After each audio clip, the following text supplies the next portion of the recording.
Bismillahirrahmanirrahim. Assalamualaikum. Jam pukul 6.46. Okey, kita join.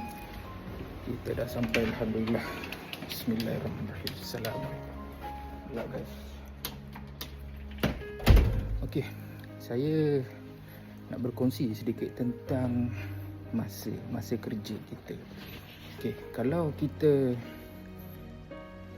punya masa kerja, tak ada orang.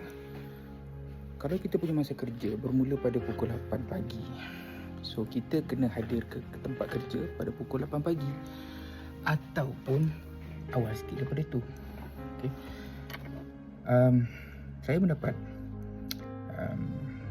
perkongsian daripada rakan-rakan di tempat kerja yang lain apabila mereka ada pekerja-pekerja mereka yang ditahan oleh pihak security kerana masuk kerja lebih daripada pukul 8.